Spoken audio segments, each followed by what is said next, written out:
आप जिहादी बने और गले काटते रहे, यही क्या एक फाउंडेशन थी पाकिस्तान की? और फिर उसके बाद मैं आखिर में मैं ये बात करना चाहूंगा कि कल डान के अंदर एक पाकिस्तानी एक्टर है, निमरा खान उनका नाम है। कल डान के ऊपर उनका दो वाकयात मैं कहना चाहूंगा। कल उन्होंने यौम आजादी के हवाले से एक बड़ी स्टेटमेंट दी जिसमें वो रोई है। डिफेंस कराची एक बहुत पॉश एरिया है जहां पे वो अपने घर से नीचे अपने किसी फैमिली मेंबर की गाड़ी का इंतजार कर रहे थे, तो कुछ लोगों ने गन पॉइंट पे उनको अगवा करने की कोशिश की और चार मुसल्ला गार्ड जो थे वो आसपास दूसरे घरों की जो हिफाजत कर रहे थे वो देख रहे थे, लेकिन उन्होंने इंटरफेयर नहीं किया। लोग आसपास से गुजरते रहे, किसी ने उनकी अगवा की कोशिश को, वो चलाती रही तो किसी ने उनको रोकने की कोशिश नहीं की, तो भाग कर वो सड़क पर गई। एक गाड़ी थी जो गुजर रही थी, उसके सामने आई चलती गाड़ी के, तो उन्होंने रोक के उनको अपनी गाड़ी में बैठाया, तो वो तब उनकी अगवा की कोशिश नाकाम हुई।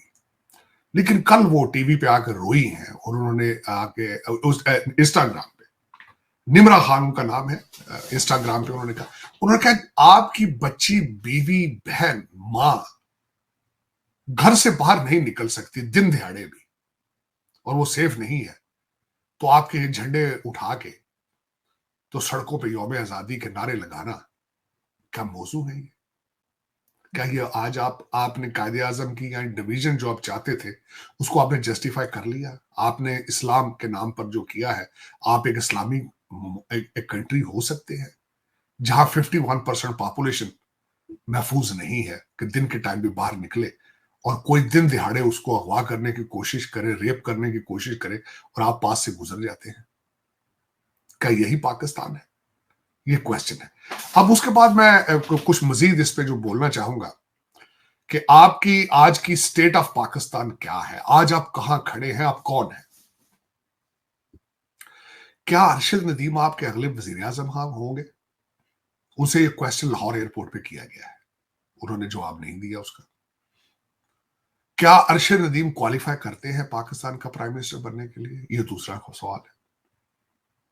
लेकिन इस दूसरे सवाल के अंदर जवाब भी इसी के अंदर है कि पाकिस्तान में प्राइम मिनिस्टर होने के लिए आपका अच्छा कद हो, आप सफेद रंग हो, आपका बाल आपके खूबसूरत हो, और आप पॉपुलर हो, क्रश हो आप, तो आपके अकल होना ये जरूरी नहीं। उस खाने से बिल्कुल आप पैदल भी हो तो फिर भी चलेगा।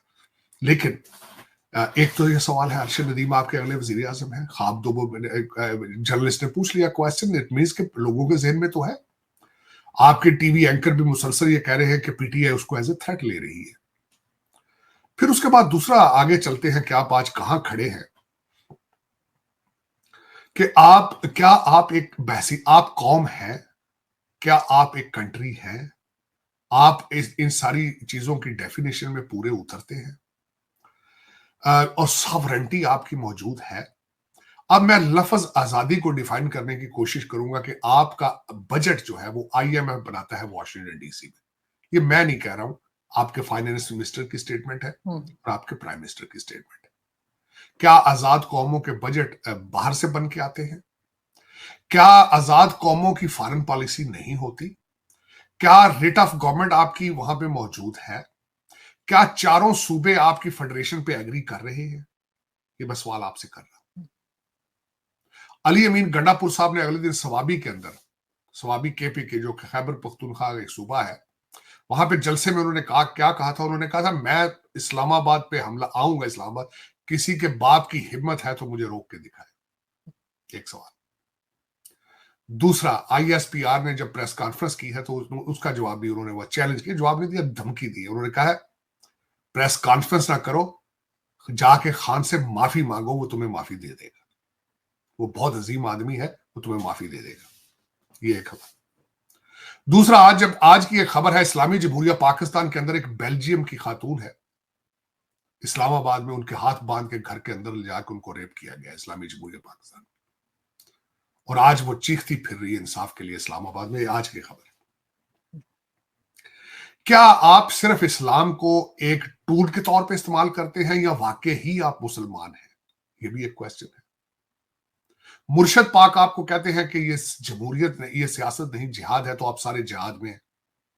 आज बल्कि दो सवाल, इन्हीं सवालों में से दो सवाल मजीद पूछना चाहूंगा। एक, आपने अपनी आजादी को दो चीजों के साथ मशरूत कर दिया है। ये आपकी खबर है, ये मेरी खबर नहीं है। आपका इस वक्त मीडिया पे चीजें चल रही। एक तो उन्होंने कहा कि जब तक कश्मीर और फलस्तीन आजाद नहीं होगा, पाकिस्तान आजाद नहीं होगा। एक खबर ये। दूसरी खबर चल रही है, कहते खान आजाद नहीं तो पाकिस्तान आजाद नहीं। तो फिर आप क्या है? आज एक दूसरे को किस चीज की मुबारकबाद दे रहे हैं आप? तीसरी बात जो मैं मजीद कहूंगा, मैं एक ऐसा पाकिस्तानी हूं, एक ऐसा, मुझे भारतीय कह लें, पाकिस्तानी कह लें, एक इंसान कह लें, जो मर्जी कह लें, कि आज मुझे दुख है। आज भी अगर बांग्लादेश में कोई हिंदू मरता है तो मुझे दुख है उस पर। आज भी अगर कोई भारत के अंदर इस मुसलमान होने की वजह या क्रिश्चियन या सिख होने की वजह से किसी के साथ ज्यादती होती तो मुझे दुख होता है। क्या आज भी आप 1947 को बार बार इन तीन मुल्कों में रिपीट कर रहे हैं कि नहीं कर रहे हैं?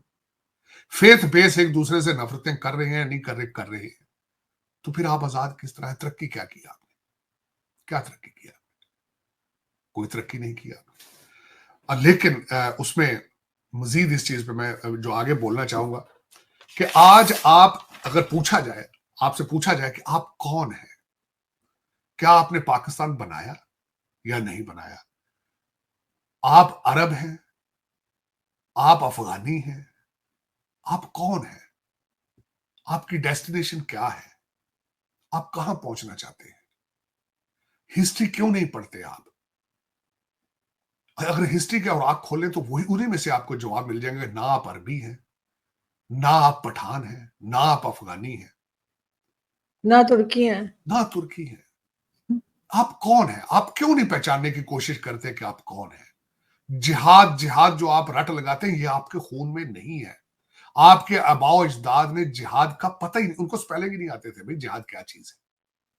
आज भी मुर्शद पाक को जलसा करना पड़ता है इस्लाम के नाम पर, तो वहां पे गाने लगाने पड़ते हैं, लड़कियां बुलानी पड़ती है।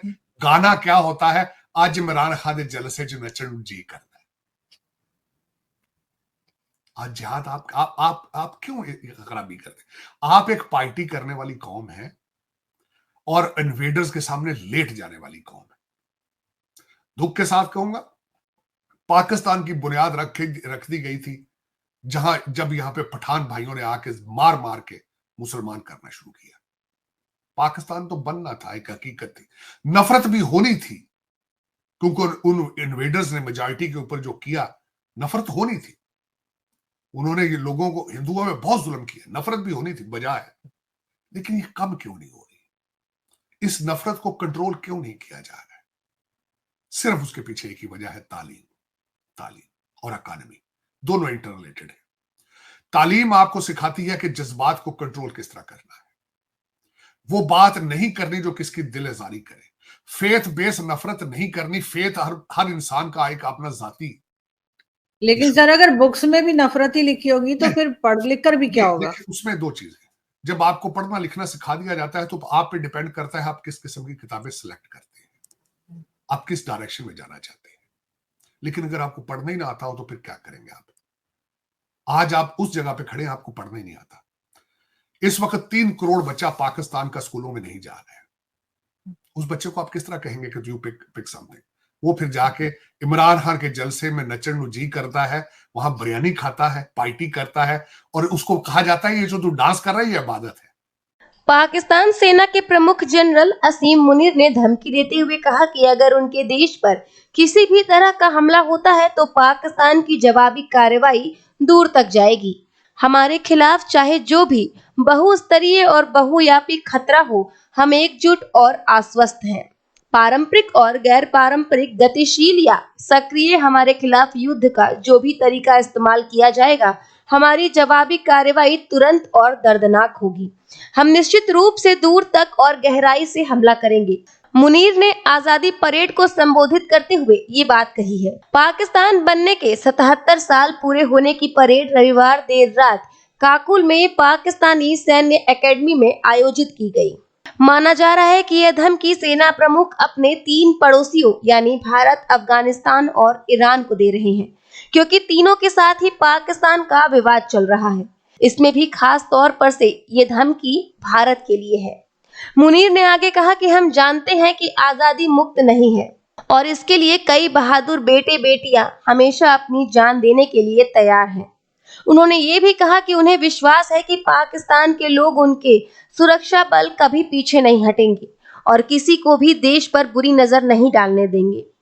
साथ ही साथ उन्होंने सुख दुख के दौरान देश के साथ खड़े रहने के लिए चीन, सऊदी अरब, यूएई, कतर और तुर्की का धन्यवाद भी किया है। क्षेत्रीय गतिशीलता को संबोधित करते हुए सेना प्रमुख ने अफगानिस्तान को हमारे भाईचारे वाले इस्लामी पड़ोसी के रूप में संदर्भित किया। उन्होंने इच्छा जताते हुए कहा कि हम अफगानिस्तान के साथ बेहतर संबंध बनाए रखना चाहते हैं। उन्हें हमारा संदेश है कि अपने भाईचारे वाले देश के खिलाफ फितना उल ख्वारिस को प्राथमिकता नहीं देनी चाहिए। वह यहाँ टीटीपी आतंकियों को शरण देने का जिक्र कर रहे हैं। पाकिस्तान का आरोप है कि टीटीपी अफगान धरती से ऑपरेट हो रहे हैं। मुनीर ने कश्मीर और फिलिस्तीन को लेकर भी चिंता जताई है। उन्होंने भारत के कश्मीर का जिक्र करते हुए कहा कि संयुक्त राष्ट्र के प्रस्तावों में निहित आत्मनिर्णय के उनके अमिट अधिकार के लिए हम उनके साथ मजबूती से खड़े हैं और कश्मीर के बहादुर लोगों को अपने पूर्ण राजनीतिक, राजनीतिक और नैतिक समर्थन का आश्वासन देते हैं। उन्होंने लोगों से गाजा के लोगों के खिलाफ इजराइल के अत्याचारों की गंभीरता समझने का भी आह्वान किया है। सेना प्रमुख के मुताबिक अंतर्राष्ट्रीय और मानवीय कानून की अवहेलना दुनिया की जागरूक और नियम आधारित अंतर्राष्ट्रीय व्यवस्था पर एक धब्बा है।